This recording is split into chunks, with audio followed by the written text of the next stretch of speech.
Well, joining me now to discuss the conflict in Israel and Gaza is a TV host and satirist, Bاسم Yusuf. Bاسم, it's great to have you back on the programme. I wish it was under different circumstances. First of all, what is your reaction to what happened on October the 7th? Oh, it was terrible, of course. I mean, we kind of get our news kind of also secondhand because, you know, my wife's family, they live in Gaza. They have cousins and uncles there.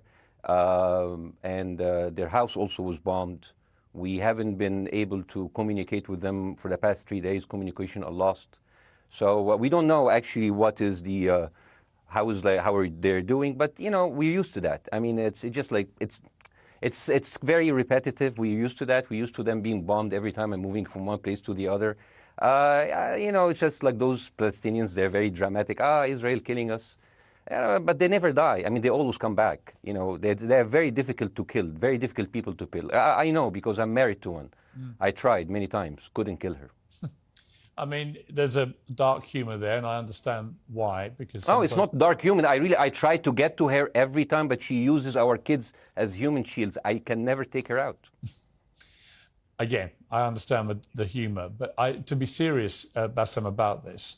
Tonight, I will be serious. Now, I will be serious. I was watching your interview with Ben Shapiro, and I'll tell you one thing. Yeah. I think that Ben Shapiro is one of the smartest people who ever walked this earth. He's very, very smart. I follow him, and I believe everything he said. And when he came on your show, his solution was, and I quote, his solution was that the solution for this is for Israel to annex Gaza and to kill as many son of bitches as possible to make sure that this will never happen again. And anyone who call for a ceasefire will be a terrorist sympathizer. So God forbid, I don't want to be labeled as a terrorist sympathizer. So I agree with Ben Shapiro. I think we should kill as many son of bitches as possible. Well, let me, so far, but Bاسم, let me... so far, 3,500 people were killed, including 5,000 son of bitches in the bombing of the Baptist hospital as we speak right now. 1/3 of those 3,500 were children. So my question to Ben Shapiro is, how many more son of bitches do we need to kill so Ben Shapiro is happy? Okay, because it changes Bاسم, from 1 year. It changes from one. I'm sorry that.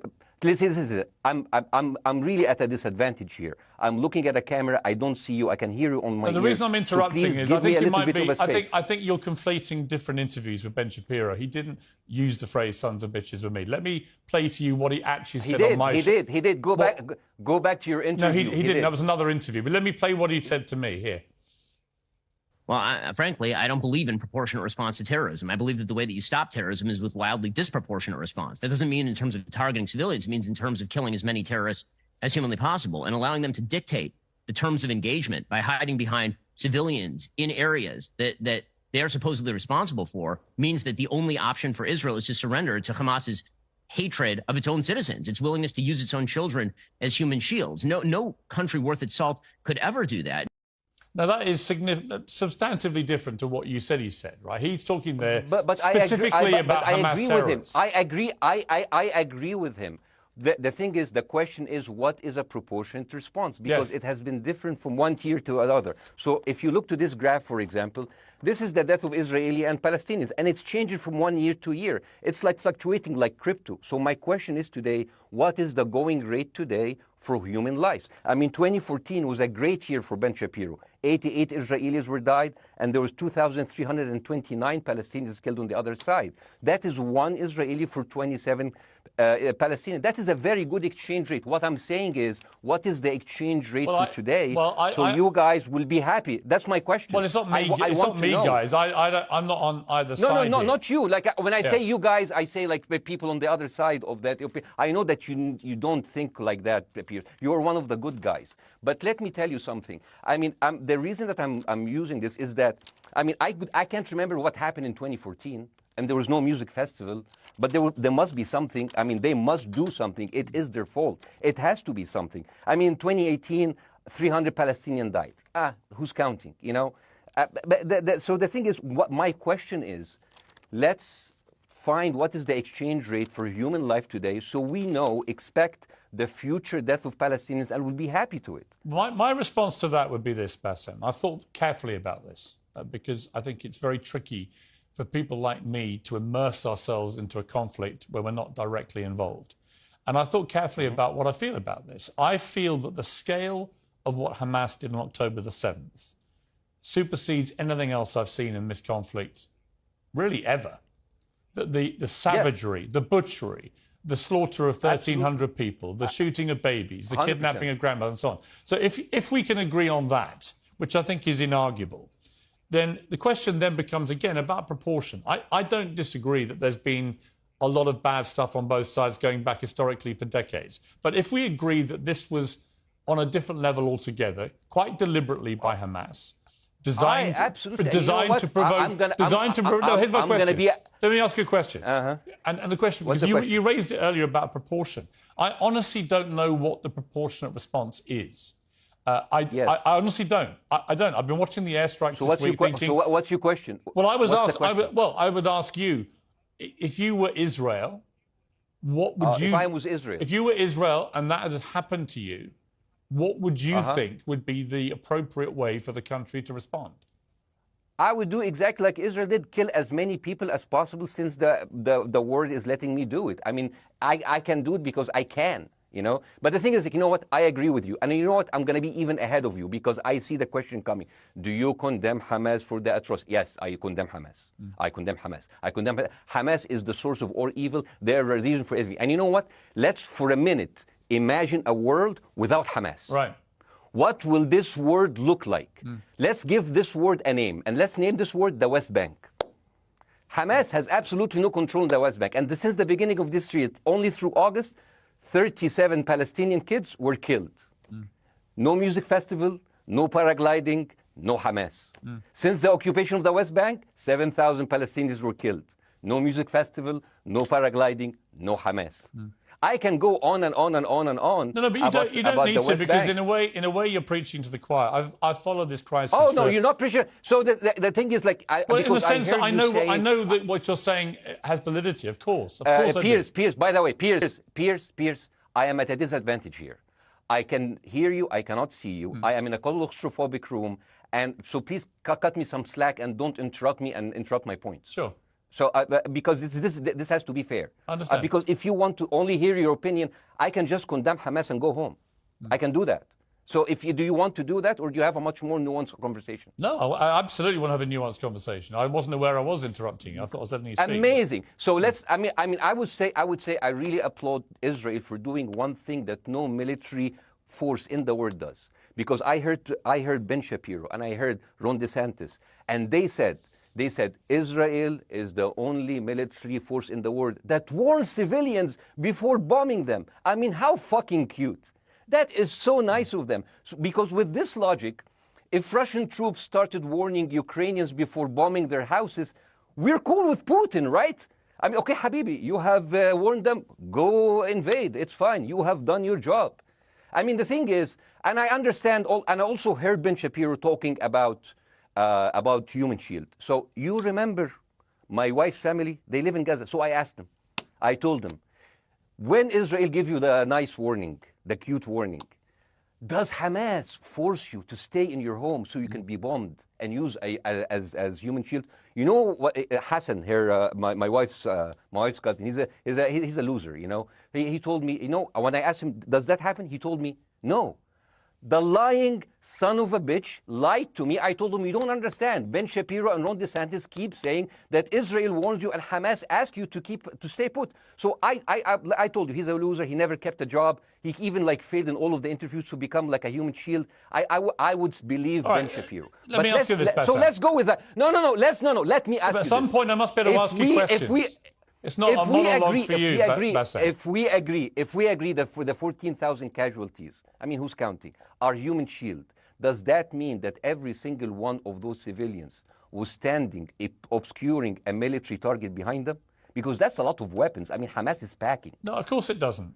And look, So there's some collateral damage. Lots of collateral damage. Yes. It's fine, yeah. You kill some to save some and then kill some more. Yeah, I agree. Yeah. Well, let me ask you this. Again, it comes back to proportionate response. When the world decided it had to get rid of ISIS because of the appalling butchery they were carrying out, it did so by also killing very sadly, a lot of civilians along the way by doing airstrikes against places which but killing civilians are inevitable. You said that in the beginning. My point is, it's inevitable. Yeah, but once Israel has decided that they want to get rid of Hamas, and Hamas is embedded with civilian population, I'm very concerned about what's going to happen next. I've written a column tonight saying, I remember the Iraq War, which I opposed, right? I remember all this. So my question for you is, what would you think would be an appropriate response by Israel to what happened?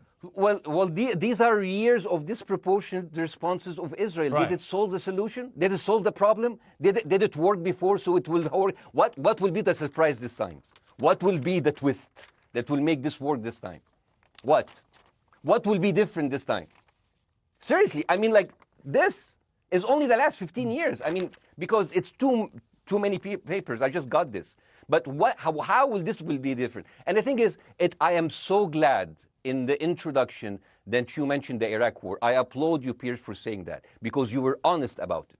You said that spreading lies like WMDs make people look at those people as less of humans, and they would accept the death of 1 million Iraqi, whether by sanctions or by invasion, right?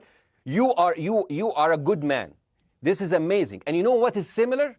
Is when you spread the lies of 40 decapitated babies, although it was refuted. So what happens when people hear that, killing babies is horrible. But when you say decapitated 40 babies, you are planting a certain image with a certain trigger in people's mind. Who has said that? Who has said 40? Who has said that? Who has said 40 decapitated? Who has said that? You have repeated. No, I haven't. What? I've never said that. You haven't said on your show 40 decapitated babies? Never. Ben Shapiro didn't say it? No. Ron DeSantis didn't say Nobody it? has said it. Okay, no, nobody said it? No. Oh, okay, maybe I am wrong. Decapitated. Here's you're wrong. I've never said that. The thing, what happened, no, you're wrong. But the thing is, when Iraq, the thing is, the same thing is happening in Iraq. Ben Shapiro once tweeted, not even about Gaza, about the West Bank, when Israel continued to build the illegal settlement. He said, 2017, Israel likes to build things, and Arabs, not Palestine, not Hamas, Arabs like to bomb crap and live in open sewage. Yeah, I thought that was very the Israeli defense minister, he said, those are human animals. And the thing is, Ben Shapiro should know better, because, long before the Holocaust, before Jewish people were thrown in the gas chambers, the Nazi propaganda called them rats. Now, as a human being, I will never accept that another human being being thrown into a gas chamber. But a rat, kill 10, kill 1,000, 3,500. They are son of a bitch. They are human animals who live in open sewage and decapitate babies. And because of that propaganda, Mr. Morgan, that guy in Illinois, the 71-years-old guy, he killed, stabbing the 6-year-old Palestinian kid in Illinois 26 times. And he used to play with him. They used to be friends. But he went in, marching into their apartment, stabbing his mother and killing him, shouting, all Muslims could die. Yeah. It took you 80 years to change one word from Jewish to Muslim. And then you transferred your guilt to us and took away our land. Bاسم, let me ask you a question. That deal sucks, man. Let me ask you a question. How do we get from where we are now to peace? Well, first of all, you need to change the perception. Nikki Haley, the American presidential candidate, said, we are in Israel in this because it's a fight between good and evil. Now, if you already decided someone is good, he can do no evil. And if you decided someone is evil, it's good to kill them. Killing them is good. You see, and the thing is, it is not like something new. I mean, I look at history and I see, I'm sorry to say that, but Westerners has always dealt like this with indigenous people. You first treated them like savages, Native American, First Nation, Aboriginal. They're savages. Kill all the savages. And then when they're almost extinct, you start feeling sorry for them, like animals. So maybe the solution is that we kill as many Palestinians as possible, so the few of them that remains do not bother you. And maybe Netanyahu, when he lives for another 100 years, he'll become a tree hugger. Let me just challenge you on this. And he will campaign for preserving the free Palestinian. You keep talking about Westerners like me. Okay, so let me return the favor, okay? Hamas is dedicated to the complete eradication of Jewish people. I am not the spokesman for Hamas. I'm not saying you are. Why do you keep... I'm not saying you are. I'm not their spokesman. You're talking to me. I fucking hate them. Bassem, Fuck Hamas. You are Hamas. No, are you happy? You're missing my point. You're talking in a generalized way about people in the West who always talk about Arabs as savages. I don't. No. I'm talking about America. About I actually led the campaign. I led the media campaign in this country against the Iraq War. Okay, so I don't see. I don't see people in the Middle East as savages. You are one of the good ones. But what I would say is, I'm talking about you. You're great. No, it's not about me being amazing. great. We love you. It's about the way Hamas behaved on October the 7th was like savages, like a pack of savages. It was the worst atrocity against Jewish people since the Holocaust. There has to be, of course, there has to be a response. They should be eradicated. My question for you is, notwithstanding the history, Bاسم, what is the proportionate response? But I don't know. But there's no Hamas in the West Bank, and they're still dying there. So what's your excuse? I don't have any excuse. Okay, what's your explanation? Sorry, my earpiece went down. Listen, I don't make any pretense that this hasn't been a massive problem between Palestine and Israel going back to the mid-40s. We all know this, right? Piers, listen. I'm not saying that you're making excuses, but if you are adopting a certain point of view, you have to at least defend it. I'm telling you, there is no Hamas in the West Bank. What is the excuse? Not your excuse. What is the excuse to kill those people? Well, listen, this question of proportionality is one that... No, answer my question. I've been answering your question. You answer mine. It's actually not my job to answer your questions. It's not. Okay, not your job. Not. I agree with you. I'm more interested in you, who has family in Gaza, who's an Egyptian in the Middle East, right? I'm more interested in what you have to say. Okay, I'm telling you. I think Hamas is the problem, okay? Right. Now, let's say Hamas is removed. Let's Hamas. I'm agreeing with everything. You want me to condemn Hamas? I will condemn Hamas, Hummus, Hassan, everybody. Guys, say wait. I can't hear you. The earpiece. Damn. Okay. Oops.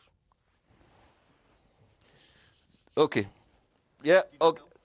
I do need help. I think. Okay. Just go back. Is he there? You go back. Can you hear me? Okay, go. Thank you, guys. Can you hear Bاسم? Yeah, now I can hear you. Okay. So here's the thing. Can you hear? Okay. Yeah. So Isaac, let's say, for example, Hamas ceased to exist. Okay? Do you hear me? Yes. Yeah? Hamas ceased to exist today. Now, right now, in Palestine, in West Bank and Gaza, 20% of Palestinians go through Israeli prison system, whether imprisonment, whether interrogation, whether torture. And the rest of them, they live a life of daily loss of land, of homes, of life, and they are suffocated by this. So let me ask you something. If you are a Palestinian living into these conditions for decades, would you sympathize with your oppressor, or sympathize with the people who claim they resist them even if they are terrorists? I have made no secret that I think the conditions Palestinians have had to exist under are completely unacceptable. I've said that for years. So the question then becomes, how do you forge peace between two warring parts of that region who for decades have approached peace, in my view, with mutual sledgehammers, with no actual desire to have peace? And I think it comes down in the end to great leadership. And I don't think there's great leadership. I don't think, well, hang on, let me make my point. I don't think there's great leadership on either side. Where is the Nelson Mandela figure here to come through all this hatred on both sides? Nelson Mandela? Yeah, where is that Nelson figure? Nelson Mandela actually have criticized Israel for being a horrible state. All of the South African activists have actually called Israel. My point is about how he responded to a country that was so divided. Is a template for how you get to peace, isn't it? I haven't met Nelson Mandela, so I wouldn't know. But like there's a point. There's a very important point here. You know, I want to understand what is the logic of Israel carpet bombing Gaza. I mean, if there's a logic, if this will make Israel safe, I want to hear the logic. So if they continue bombing, what are they hoping to achieve? Well, I think we know what their stated aim is. Their stated aim is to eradicate and wipe out Hamas. They believe Hamas are living predominantly in northern Gaza. They also are aware they're living amongst civilians. So it's an incredibly difficult thing. As I said in my monologue, it is very, very difficult to see how they do this without massive collateral damage. So if I can understand this correctly, basically Israel is doing this to pressure the Palestinian community in Gaza to turn against Hamas. Is that right? I'm sure that's part of it, yes. That's part of it. So this is exactly what terrorist organizations do, because terrorist organizations will have no chance beating a whole nation in battle. So they terrorize and they kill the civilians in order to spread fear and terror so they can turn against their government to change their policy or to resign. You have just compared Israel with ISIS. No, I haven't. I don't see any comparison between. It's going to be the headlines tomorrow. Piers Morgan, Israel is ISIS. Only amongst people who weren't listening. The comparison, which is more apposite, is ISIS and Hamas. They are both nihilistic terror groups intent on killing as many Jewish people and others as they can possibly kill. And you can't get peace with people like that. Absolutely. You know what? I'm going to do something that nobody done on your television. You know what I'm going to do on your episode? I am going to pretend that I'm an Israeli citizen. I'm going to put myself in the place of an Israeli settler in the kibbutz. And I want to speak to my Prime Minister, Benjamin Netanyahu. Mr. Benjamin Netanyahu, I have voted for you because you have promised us peace and prosperity and security. On the 7th of October, those son of bitches Hamas, they went into the fence that is regularly heavily guarded. Usually if there's like a dove that comes close to it, it will be shot.